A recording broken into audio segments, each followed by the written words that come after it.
What Trump's Ukraine U-turn really tells us about his psychology. Gonna have a look into this more from Byline Times, you guys. Trump's shift from betraying Ukraine to turning on Putin reveals a lot about the man and his presidency, argues George Llewelyn. Mispronounced the name, I apologise. But guys, if you're here, make sure you hit the like button and share it across social media so others are notified of this video. I'm very interested to read this piece. It is going to be quite a long one, but I think this is one very worth interesting into the psychological mind of trying to understand why has Donald Trump shifted his position. Because, you know, my position was very much the case of before Trump came into power, I generally believed that Ukraine was doomed. My position was on the case that Ukraine was doomed if Trump went into power, because he would reduce or just stop any and all military aid, any assistance whatsoever to Ukraine. I generally thought that was what's going to happen. So when Trump won the presidency, I thought this was the death knell for Ukraine. I generally believed that. The Russian media at the time, state media at the time, were celebrating Trump's victory as well, because they believed that Trump would also have better relations with Putin. And they've had plenty of conversations and phone calls. President Donald Trump and Putin have had lots and lots of conversations for quite a couple of times now already with regards to this conflict. And the perception has always been, whenever we think about Donald Trump, as Putin's poodle.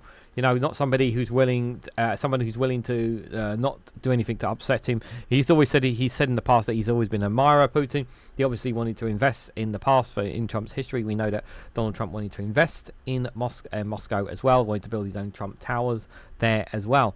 But the last couple of weeks, everything has kind of changed, and all of a sudden, Trump has approved new weapons and new equipment to go into Ukraine. And I suppose a lot of people have been asking, what's happened? What's changed? What's different here? That's the real kicker people are generally curious about, and I'm curious about that too.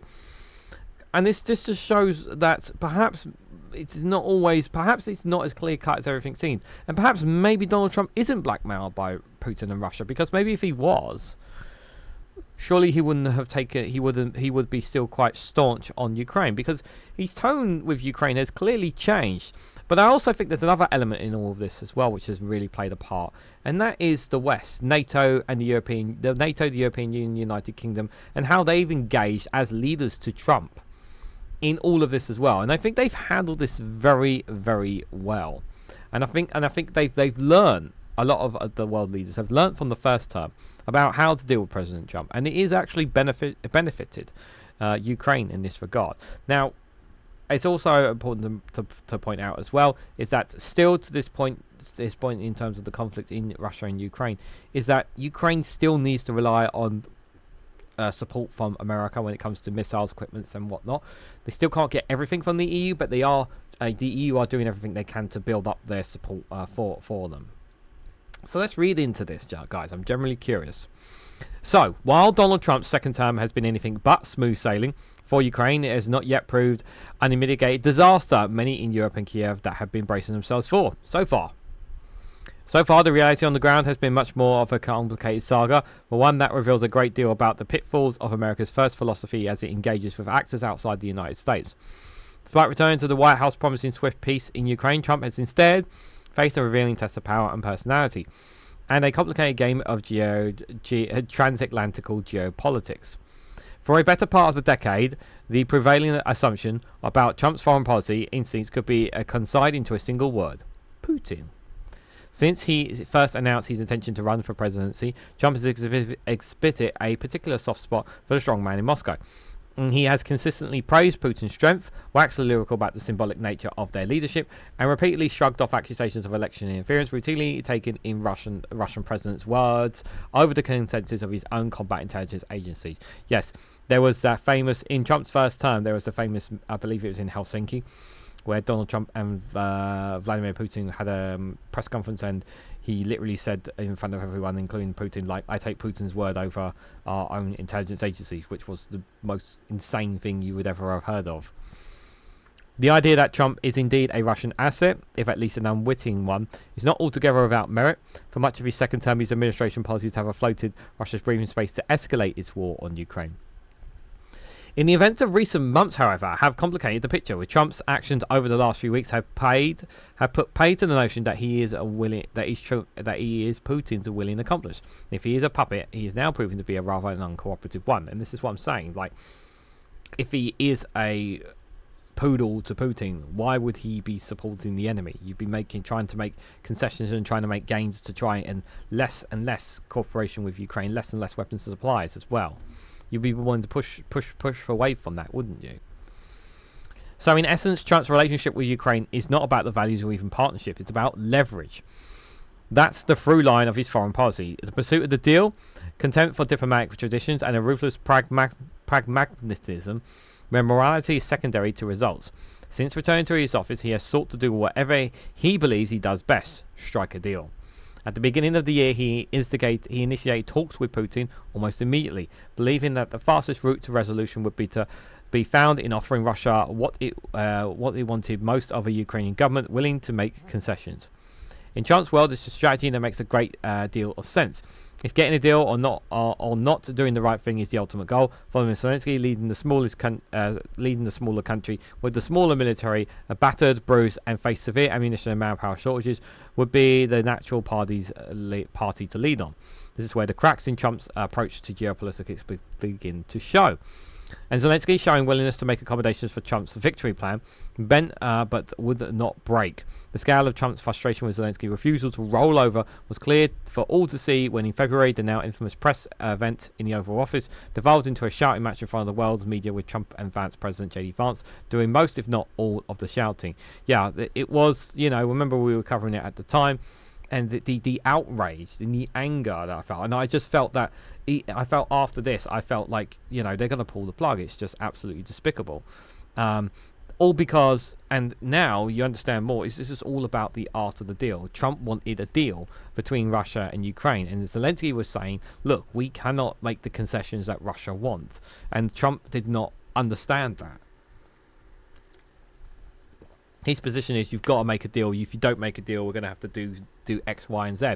And Zelensky was literally saying, I can't do that. You're asking me to give up things, to make sacrifices that we cannot make. Like, we've suffered and died too much to make those sacrifices. So much would have been in vain. Zelensky had to stand his ground on those things. Like, it was brutal for him. But the one thing I do appreciate is that Zelensky never really, in all of this, Zelensky never really hammered Trump or America or anything of the sort. He was always been gracious, has always been gracious and acceptable and thankful to Trump administration, the Biden administration, America, for all its relentless support to Ukraine in their war. He was very, very careful with his language, and even after this, as hurtful as it was, and there was an outpouring of love and support for Zelensky after this as well, is that he never attacked Trump. He never attacked America. He always kept saying, I'm still willing to talk to the American president. I'm still willing to have the conversations and negotiations to continue to have these things. He always made that position very, very clear, which I think is very, very powerful. Quote, you're either going to make a deal or we're out, Trump blustered before promptly dismissing Zelensky from the White House. If we're out, you'll fight it out. I don't think it'll be pretty. He estimated erroneously that moving Zelensky would be easier than moving Putin. After all, Putin has long modded the brand of authoritarian power Trump sows and mires, and yielded control clocked in just enough legitimacy to keep a seat at the global table. This miscalculation is revealing of Trump's worldview and his fundamental approach to geopolitics. He holds neither diplomacy nor the nuance it typically requires in high regard, preferring to use blunt force to steamroll his adversaries. Trump stands apart from other democratic, broadly liberal world leaders. His administration for autocrats like Putin is neither accidental nor something that he has ever made any particular effort to hide. He has been unabashed but in his expressed appreciation for power, particularly the unyielding democratic kind, as well as those who wield it. Kim Jong-un, Bashar al-Assad, and even the late Saddam Hussein and Mohammed Gaddafi have all been beneficiaries of strange and yet often surprising tributes from the American president. This was obviously one of the biggest. This was actually, for me, like one of the biggest things that that Trump achieved. Like actually being able to talk and meet the North Korean leader Kim Jong-un was actually quite a major thing. No president had ever done what done what he did here with regards to North Korea. I mean, unfortunately, the relationship's different now, but at the time, it was still quite extraordinary. There is, however, an important distinction that to be made when it comes to these commemorations. In the main, that these leaders' power, that Trump is vetoing much more than the leaders themselves. In many ways, Trump's has been a gift to the press. His outrageous statements sell papers and keep audiences glued to their screens. As CBS CEO Louis Mulvon famously said in 2016, "It may not be good for Americans, but it's damn good for CBS." Yeah. This is exactly why here in the UK, this is why the mainstream media want Nigel Farage as Prime Minister, because he will be great for the media. He'll be great for clicks, he'll be great for likes, he'll be great for publicity. Will not be good for British people, but it'll be good for the media. In a rush to capitalise on clicks, networks and publications often omit, whether intentionally or otherwise, the context of which Trump's outlandish comments sit. His notorious good people on both sides line about the Charlottesville riots in 2016, in which a young woman was killed, was followed, almost in the same breath, by an explicit condemnation of neo-Nazis. It's often of these disregarded portions of the quote that are the most overlooked and the most telling. Yeah, he always kept saying, like, good people on both sides, and it's just like, that is just categorically not true. But he's saying this so that he doesn't go after the people who are generally not going after the nasty people there, keeping them on their side. When Trump praised Kim Jong-un in 2015, saying you got to give him the credit, he was referring specifically to the way North Korean dictator managed to take control of a powerful and conspiratorial tough general after being brought into leadership in his 20s. He also called the young dictator a maniac. When Trump said he would give Assad an A grade for his leadership or praise Saddam Hussein for his efficiency, he was also explicit in his condemnation of them as really bad guys. These are small nuances, but nuances that provide important context and, more importantly, an insight into Trump's worldview. The key to understanding Trump is not through the lens of ideology, but rather psychology. He's a creature of instinct dealmaker, in at least his own estimations. Forged in the crucibility of the boardroom, he's neither a statesman nor an ideologue, but a pragmatist with a deeply transactional mindset. As far as Trump is concerned, then this nature served him well, regardless of his legitimacy or the mechanics of him getting rich, or even how rich he may or may not actually be. He's richer than most Americans could ever dream of. Whichever makes him one of his various bankruptcies, scandals, criminal cases, or even relationship with the truth, he has done what fewer than 50 people on the planet have managed to do: become President of the United States. Not only that, he managed a barnstorming return to the White House after being impeached twice and ended his first term in immorality. This is not a defense of Trump, but rather a reflection of his beliefs over that his instincts are vindicated by results. What he's managed to do, what he's done, is created a cult-like following of followers. Is what he has done. He's convinced people of the cult-like following that he is their savior. He's very good at convincing people. He's very good at convincing people, and the people around him are very good at convincing the MAGA supporters as well. Over the following months, while Kiev shows a tentative willingness to engage, Putin remains unmoved. Zelensky, it seems, has changed tack rather differently, managing to integrate himself with Trump over several meetings, most notably during the funeral of Pope Francis in April. What was rightly expected to be a brief and intense exchange yielded an unexpected result. The president appeared to successfully bridge the divide, which Trump described as one-to-one as very productive. Yeah, I thought that this was the break. This was quite incredible that they managed to have this conversation. I thought it was quite a huge moment. A huge moment. As Trump and Zelensky began to repair their fractious relationship, Putin made his own erroneous estimations. While Zelensky's new approach has been to cooperate, even offering to meet the Russian president in person and off again, Istanbul talks, Putin has given exactly nothing. Not a pause in bombing, not a symbolic concession. He even broke his self-declared unilateral truce over Easter more than 3,000 times in 3 days. And this is the thing. So Zelensky did not want to, like, do you honestly think that Zelensky obviously has made these concessions here with the intention of showing, not just for Ukraine and to try and secure something with Russia, but also he's also done this obviously for Ukraine and trying to make something move, but also to show Trump, hey, I'm willing to move.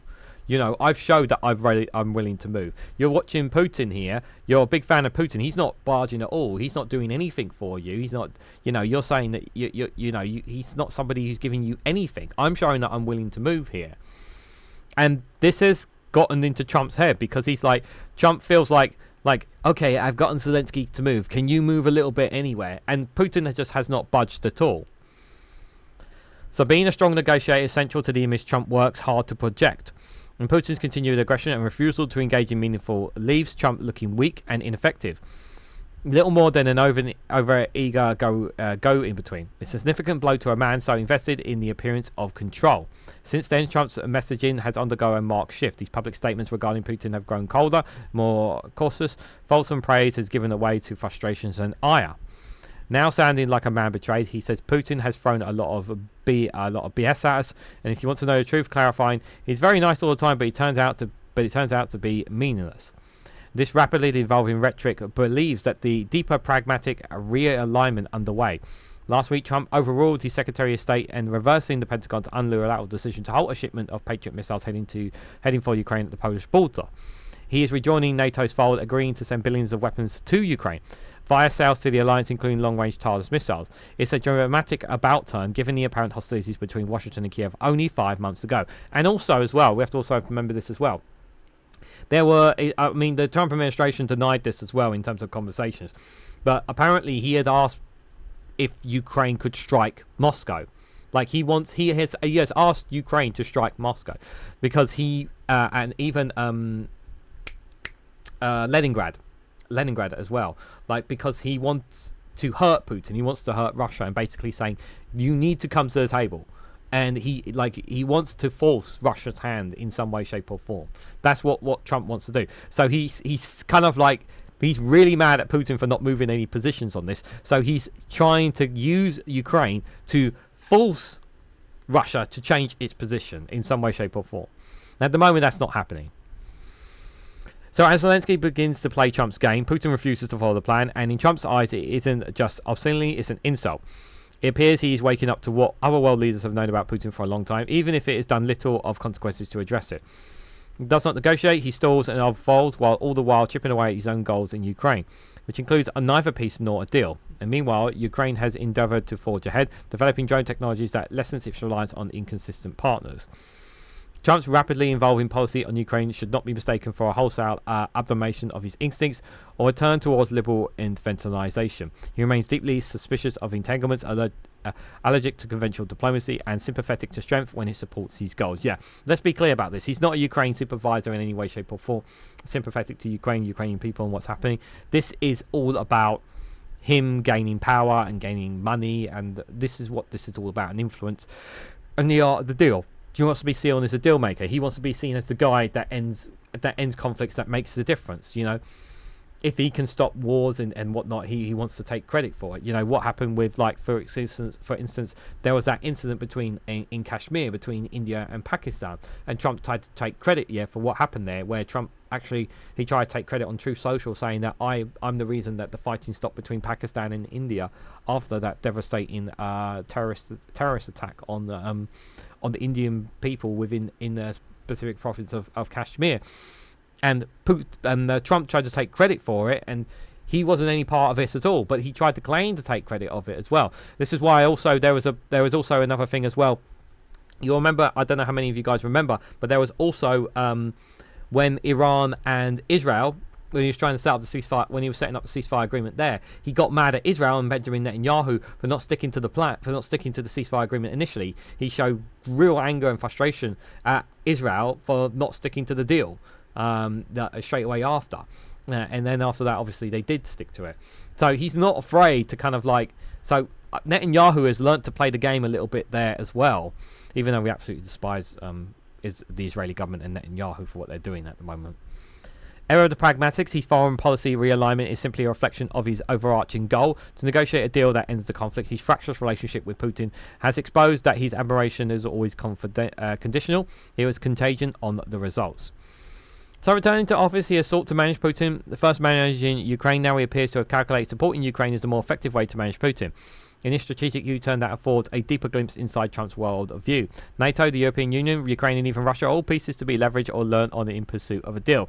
Yeah, because remember, you know, there was always this talk about when Trump came in, like he was going to pull America out of NATO. Hasn't happened yet. Why hasn't it happened yet?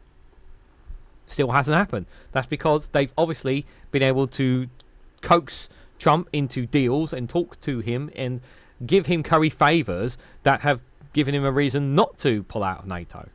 So the European leaders have been playing Trump's game because they feel they need to play Trump's game because they still rely on America. If backing Zelensky better serves his purpose, he is willing to shift course. Whether this recalibration will be his last is another question. Chargeability has so far been one consistent on Trump's policies on Ukraine. And for the moment, the direction of travel is clear. Trump came to the table expecting a swift deal. Instead, he is confronting a reality that contradicts his experience of the boardroom. Not even conflicts end with a handshake. Not every adversary yields a bravado. And the admiration for power and control he shares with leaders like Putin does not always translate into deterrence.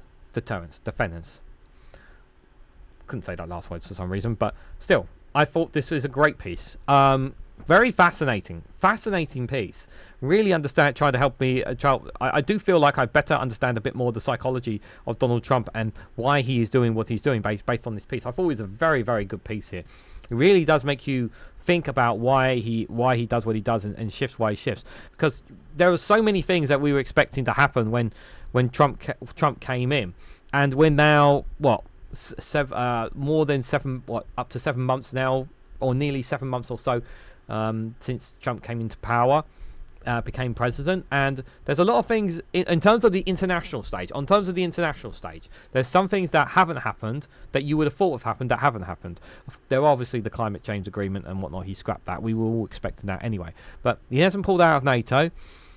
He still has quite communications with European leaders and whatnot, and everyone's just been handling him very, very carefully. You know, very carefully and considerate, and not kind of like. And playing into his games as well, not just kind of like dismissing him or playing him down and saying things or insulting him or anything like that, because that stuff's not helping. I mean, Trump has also talked about consistently about going after the Suez Canal and invading Greenland as well. I mean, he kept making that rhetoric, that he hasn't turned it into action either as well. You know, all the conversation about Canada is sometimes has gone off and on about the tariffs there as well. Even though Mark Carney has been quite strong and he starts about things that's been going on there, the relationship between Canada and Mexico and America is very, very difficult at the moment, you know, for them. So you can see that many world leaders know that Trump is somebody you have to play his games to a certain extent. And Putin has not played any of his games because Putin only wants, from his perspective, he does not want to be seen in any way, shape or form as weak. He does not want to be seen making concessions in what's happening in Ukraine in any way, shape or form. It's a bit of a parallel difference to Trump, where Trump wants to be seen strong in that as well. But so does Putin, and Putin doesn't want to shifts any way, shape or form as well. But that's a lot of my thoughts that I've shared on this. What do you guys honestly think? What do you guys make of Donald Trump and the psychology about his U-turn in Ukraine as well? Do you still believe that Trump is still being held by blackmail by Vladimir Putin? If not, then maybe is it something else indeed? I'm generally curious what you guys think about all of this and more down in the comment section below. Now, if you found this video interesting and informative, please hit that like button, share it across social media, subscribe if you haven't already. Do check out Rumble and Patreon down below as well, the exclusive free content there. And if you want to find and support me in the work that I do here, you can click the join button down below to become a YouTube member for as little as 99p. So thank you all so much for watching, and I hope to catch you all very, very soon.